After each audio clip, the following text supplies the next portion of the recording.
Hey, what's up guys, Riff here. So it looks like there's some major trouble a-brewing for Hassan Piker. So over the past couple of days, there's been a lot of calls on social media putting some heat on Twitch, Amazon, its owner, and also the CEO of Amazon, Jeff Bezos. This comes in wake of the Charlie Kirk assassination that was fueled by political violence. And a lot of people are turning to these platforms and their owners and saying, what are you going to do about people like Hassan Piker who have been spreading hateful rhetoric on your platform? Are we going to stop this sort of thing from radicalizing people?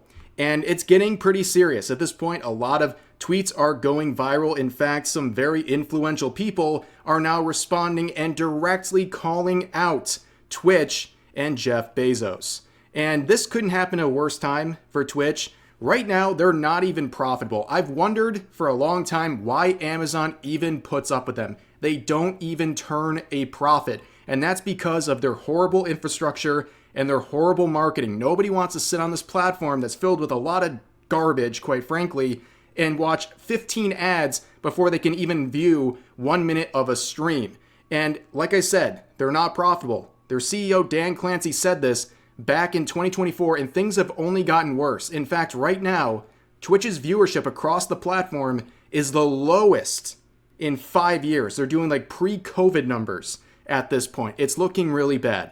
And right now, with everything going on in wake of the Charlie Kirk assassination and people trying to go out there and start cracking down on violent rhetoric being spread on social media, people are looking at Dan Clancy and his connection to Hassan Piker, who he has consistently praised for speaking what he believes. Not a gamer himself, Clancy mostly watches musicians or talk shows on Twitch. He particularly enjoys leftist political commentator Hassan Piker, who has 2.5 million followers on the platform. I like the frankness and the bluntness, Clancy said. He's comfortable saying what he believes. Yeah, apparently speaking what he believes contains a lot of very hateful things that are, well, quite frankly, concerning. But yesterday or 2 days ago, I talked about an article that Hassan Piker was a part of where he was talking about Charlie Kirk, and he was saying that now he fears political violence and he wants to turn down the temperature, which is incredibly ironic coming from him. And in that video, I showed about a dozen different examples of Hassan Piker making calls to political violence. You can watch the video if you want to get the specific examples. But yeah, it's not looking good for him. He looks like a hypocrite. And since then, he's come out with a flurry of articles where these platforms are hosting him and basically making him the center of attention in this situation, allowing Hassan Piker to basically be the arbiter of truth for Charlie Kirk. And you can see it's filled with a bunch of narcissism, and that is as expected from him. And a lot of people are criticizing him for doing this. It seems like a very desperate attempt at PR because he knows right now there's a lot of heat on him, and he's trying to make himself as a guy who rejects political violence, despite his well-documented history of doing the exact opposite of what he's saying. And now he's mad and going after other people for quote-unquote farming this stuff like the soulless husks they are. And guess what he does after that? He contributes to another article. Yep, this time with the New York Times, titled, "I was supposed to debate Charlie Kirk. Here's what I would have said." Yeah, you were supposed to debate Charlie Kirk? Well, Charlie Kirk's kids were supposed to have a dad. I don't know how this guy can make it any more about himself and be more melodramatic about this. And again, in this one as well, he ends up calling out political violence again and tries to condemn it. We know it's a bunch of hypocrisy and a chance for him to save face, which people are not buying.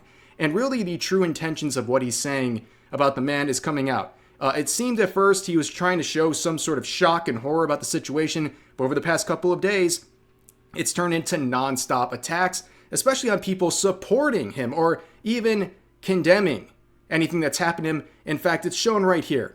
Hassan was literally seething because the New York Yankees held a moment of silence for Charlie Kirk. This upset him greatly. Holy f***. Yankees held a moment of silence for Charlie Kirk. Kirk founded the youth activist group Turning Point USA and had become a fixture on college campuses. Bro, the right dominates our politics so aggressively. I mean, how can you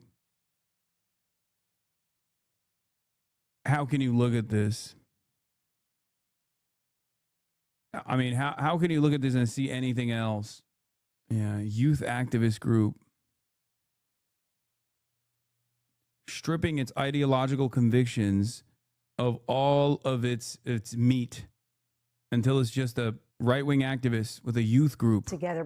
Yeah, look at this totally normal guy getting upset about someone getting a moment of silence at a sporting event. And by the way, for those not familiar, there have been countless major sporting events all across America and the world as well that have also held moments of silence. So I don't know if Hassan's just not seeing that, but there's also vigils all over the place. One that was just insane to show the level of influence. There is a clip of hundreds of South Koreans in English chanting, "We are Charlie Kirk." And you can like his views or not, but you can't deny his influence and how this assassination has opened a lot of people's eyes. And a lot of people have had a very intense reaction to this. It's not just the wackadoos on social media making threats and encouraging further political violence. A lot of people are mourning and commemorating and at the very least condemning what's going on. But Hasan Piker is very upset about that. And he's upset that he doesn't have the influence this guy had. And he's just seething about it. And it really shows his true colors right here. But again, a lot of people are calling him out on social media. There are countless posts, compilations of all of his crazy statements over the years, making a demand to Twitch to do something. You can see Tectone sharing one of the many videos he's been sharing about Hassan recently. But something interesting happened here. So Madam Savvy would quote that and say a ban would not be enough. She wants Dan Clancy to step down and Twitch to make a public statement about this and maybe even a third-party investigation into how he's allowed to curtail their rules so much. And also, she was saying down here, she might actually make an account and just read off Hassan quotes and then endlessly play it back until it gets banned for his own words for glorification of terrorism. It actually sounds like a great idea. Very funny one. They would definitely ban it, 100%. They don't even care about being viewed as hypocrites at this point. But there was another development. Elon Musk would reply to that previous quote saying, "What's up here, Jeff Bezos?" directly tagging the CEO of Amazon, who owns, of course, Twitch.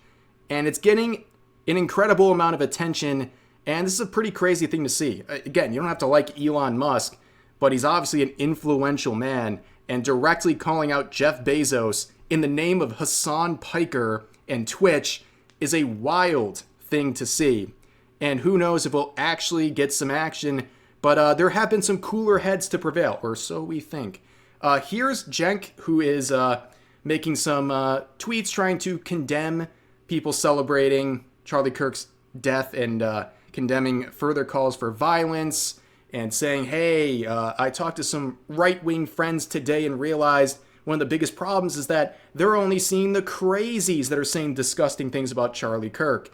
And then Tectone says, the biggest problem is your effing nephew. That's right. This is Hasan Piker's uncle.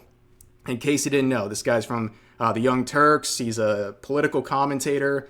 And yeah, the Nepo baby accusations are very, very real when it comes to Hassan. And it's very ironic for him to be trying to make these calls for peace and to condemn the crazies out there. But then he says nothing about his own nephew. And he's very aware of this. All of his posts are being flooded with this stuff. And he's a hypocrite as well. I watched this section from the Rubin Report where they were playing clips from him, of him mocking Charlie Kirk just years ago when he was attacked by Antifa. And he said he was smiling because Charlie wanted to be a martyr so bad. Well, now he is. But he couldn't even, you can see he got very upset about hearing his own words and even said, that's not me, with reacting to a recording of himself.